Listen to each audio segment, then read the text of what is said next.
Hey, big brother, can you help me light the lantern? Have you eaten yet? I have. And do you know I've eaten? You're eating right now. Exactly, so stop bothering me. Well, I'm eating. It's so pretty. Smarty, Pansy. Why are you mad at me? You want it lit right. Thomas and Ron. And hurry up.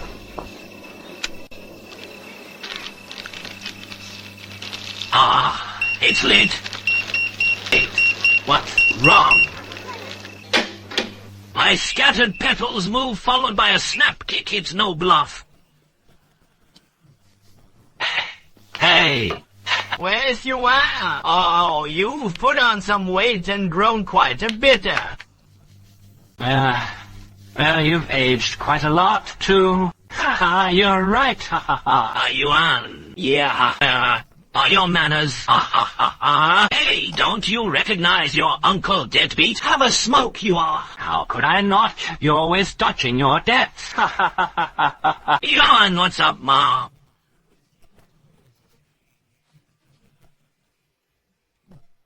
You're gonna lose a few $1,000 again. A few thousand is chump change. This time, it's 150 zero. 150 zero. Hey, shall. Oh, and get dinner started. Where the deadbeat is staying for dinner tonight? Oh, right, I have to go home for the festival tonight. I'll be off. Wait, you're going home for the festival? Yeah, that's right. Are you leaving or not? Oh, wait, you're leaving too. Hey, Uncle Ren, if it's not a good time, we can talk another day. All right, I'll head out first. It's fine. Why wouldn't it be convenient? Hey, we're leaving. Look, I'm the head of this household. What's the problem? If I say it's fine, it's fine. I told you to quiet, haven't you? Why, all the complaining? What's going on with you? Why are you taking it out on Mom? Fool, if you want to yell at someone, yell at me. I'm the one who drove them away on purpose. That's not right to do to people. It's not that I'm telling you not to help others, but you shouldn't bankrupt us every time just to help someone else. I've been with you for decades. I've been through all the ups and downs. Now, we finally see some light with your hundreds of thousands in pension money. And you're going to get away again, Mum. Stop talking to him. It's a waste of breath. Kiss her. Have you forgotten about the flood donation last year? You almost mortgaged the house for disaster relief. Just drop it. A man of honor never goes back on his word. I am definitely lending that money. You knew from the day you married me that you would suffer with me. Don't start resenting me now. Mom, if it wasn't for him, would you have cut ties with your own family? You told him, don't blame your mother. Mom never mentioned a word about her family to me. So I figured it out myself. Actually, you're the last person in this house with any right to lecture anyone. Even today, you still think you're so great. You used to tell me when I was a kid not to be overly ambitious and to stop daydreaming. It's all total rubbish. If Zhiying had a father like you, he'd still be a timid coward today. You're outdated. That's why you've been poor your whole life. You're 70 years old now. What do you have to show for it? You've wasted your life. I don't know if you have an elder in your family who constantly makes foolish choices, leaving you feeling both angry and helpless. My name is Shu Yuan. My dad is 70. He's never made much money in his life, yet he's always preaching all for one, one for all. I always argue with him, saying heaven destroys those who don't look out for themselves. His archaic ideas should have been discarded long ago, but he just won't listen. He'd even mortgage our house just to help others. He'd lend his entire pension to the neighbors, leaving our whole family to live on air on Mid-Autumn Festival. My dad's kindness led him to do something so stupid it left me speechless. He actually took pity on a thief and just let him go. He even gave the guy our home address. I never expected the thief to repay his kindness with treachery. He showed up at our door, looking to rob us. Dad caught him but was knocked unconscious and ended up in the hospital. The doctor told me Dad might wake up any second, or it could take a year, or he might never wake up again. Normally, I should be devastated right now, but I felt absolutely nothing. My heart was terrifyingly calm. It's a truly strange feeling. I know you and your father have never really gotten along, But the things you said to him today were way out of line. Way too much. Mom, you married him when you were so young. After 30 years with him, have you ever even been in love? Of course I have. With whom? With your father, of course. Dad. Actually, you don't understand your father at all. That man, his biggest flaw is that he's been far too stubborn his whole life. But 30 years ago, it was that very flaw that made me want to marry him.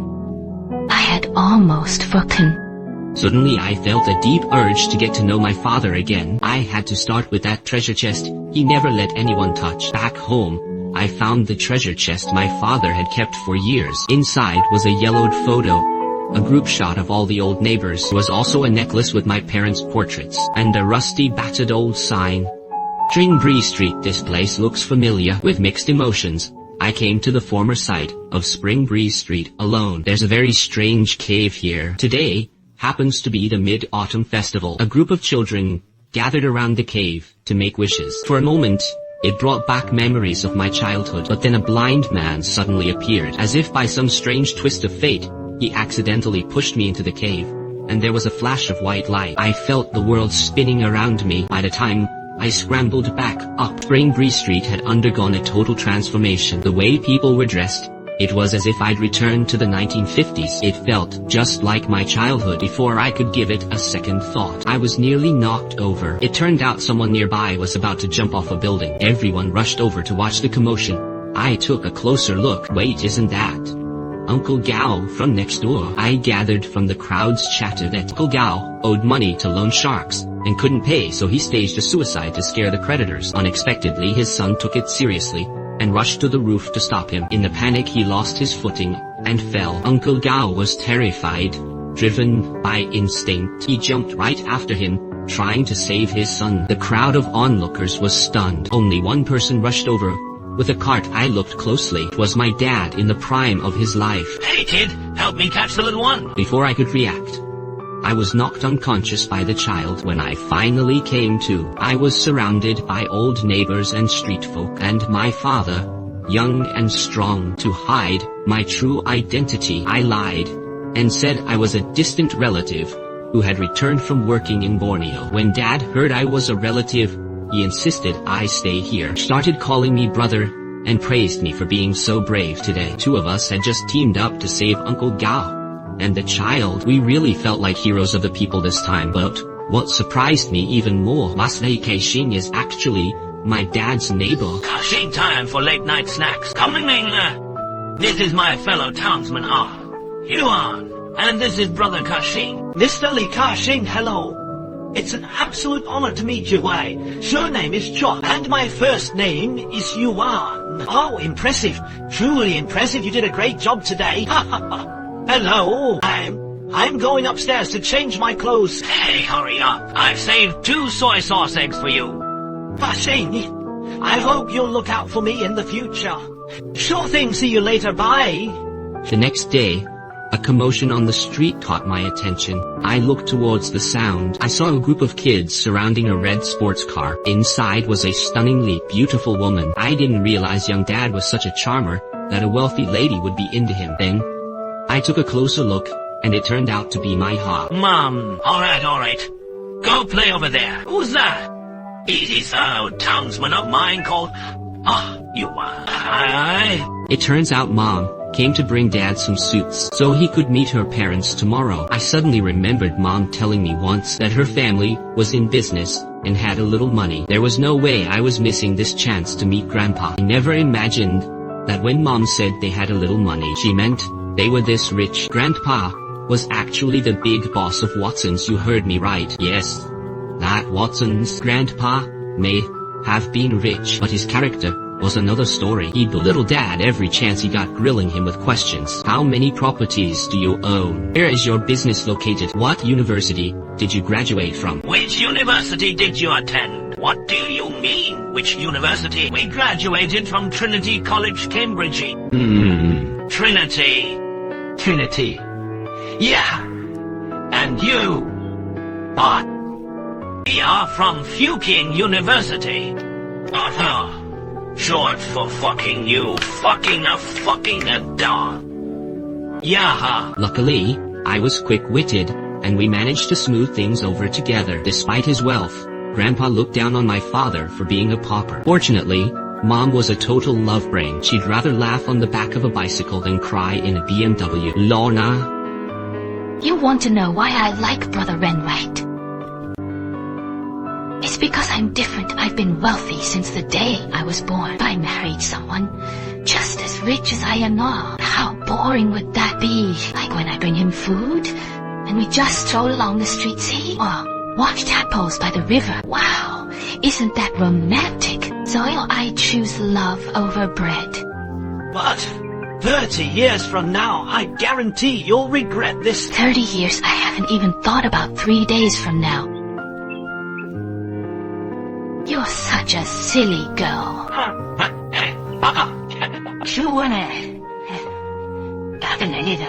Is a decent lad. He's handsome, dashing, honest, and has real backbone. And like him are hard to find.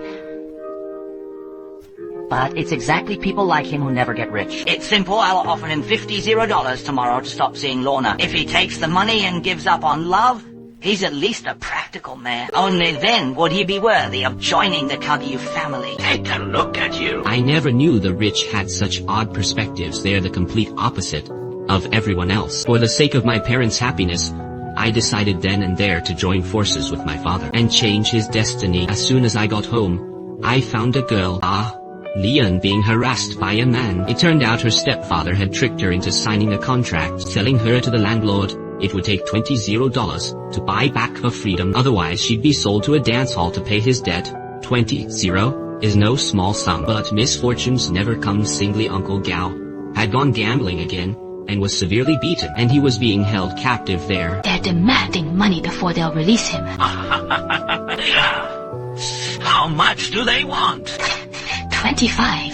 Another 25. Hell, are they betting gold bars on a lousy watermelon? Just as my father was at his wit's end, the wealthy grandfather suddenly appeared with a $50 check. He wanted to see if his future son-in-law had any backbone. Knowing my father's usual pride, he would never have accepted that money. But this amount was exactly what was needed to cover the neighbor's debts. I'll accept this check for now. Actually, I'm doing this to buy back Leon's freedom. To bail out the teacher and pay off gambling debts. Consider it a loan from you. If the day comes when I pay back this 50, and I'll be worthy of courting Luona again, is it a deal? No.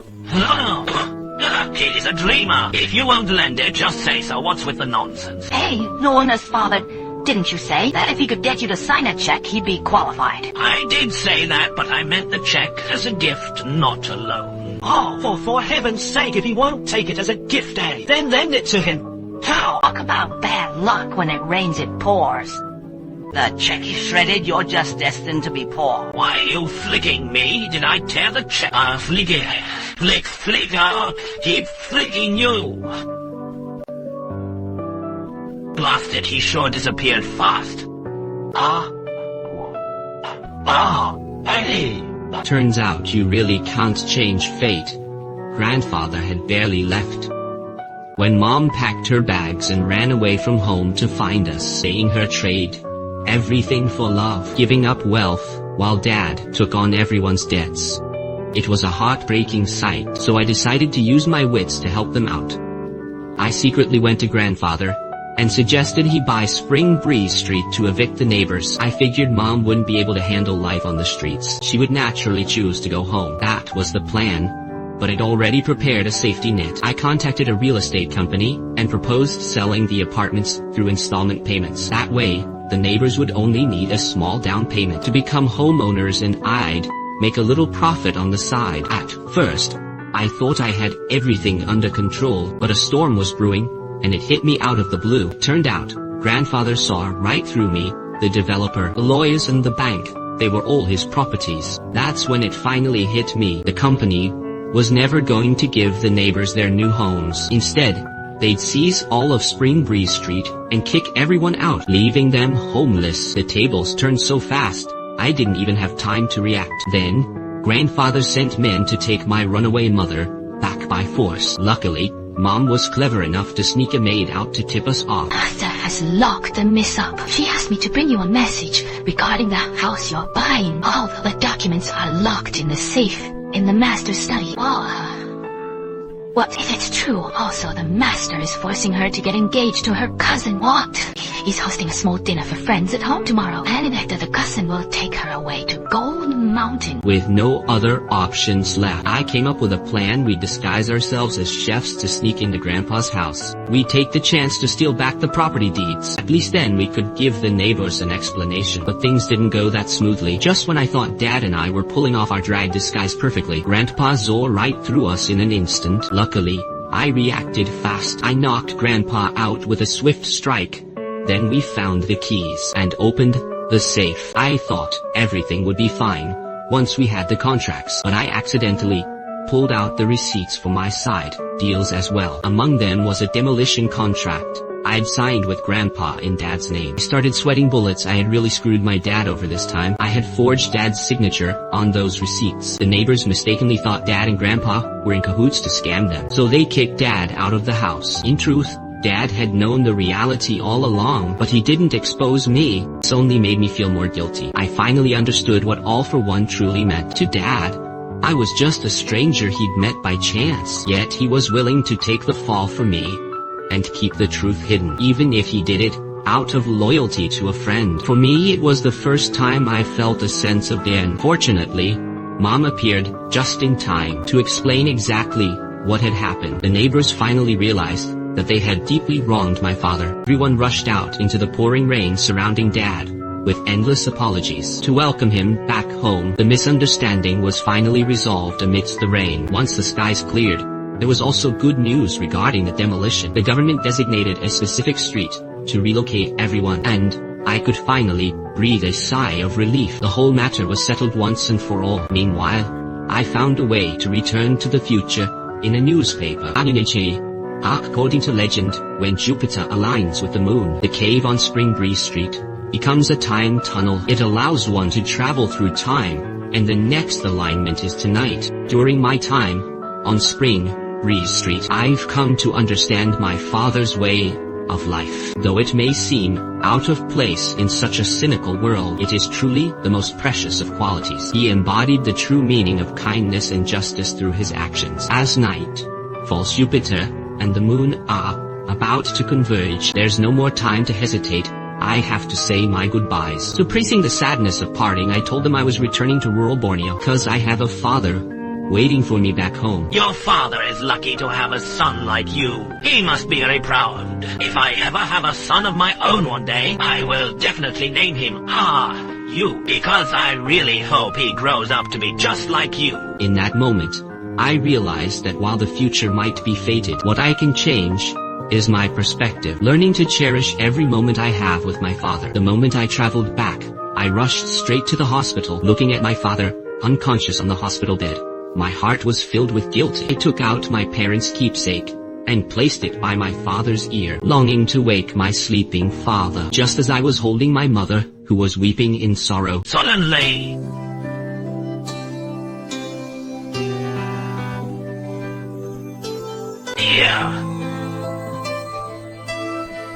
Dad, what you're doing? Dad, you almost scared me to death just now. What's wrong? How do you feel? Well, morning.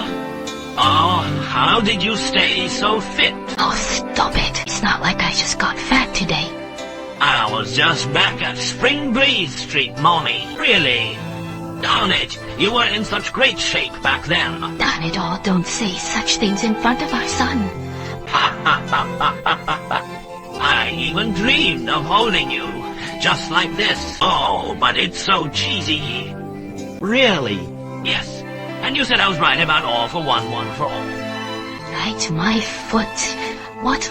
All for one? You did so much for others that you ended up in a hospital bed. I meant I am for everyone, and that everyone should be the two of you. Just the two of you and me. From then on, my relationship with my father underwent a profound change. This unexpected journey, through time, completely reshaped my life. In truth, everyone has moments of regret. We always wish we could start over. We don't necessarily need to turn back time, as long as we cherish the present. Then in 10 or 20 years, we won't have to regret the things we left undone today. In reality, the passage of time widens the generation gap with our elders, especially our parents, so we often lack patience and understanding. So I feel lucky to have traveled back. I didn't just become brothers with my father and share his struggles. More importantly, I finally understood him and began to express my love in my own way. We do our best to listen, to express ourselves, and to understand.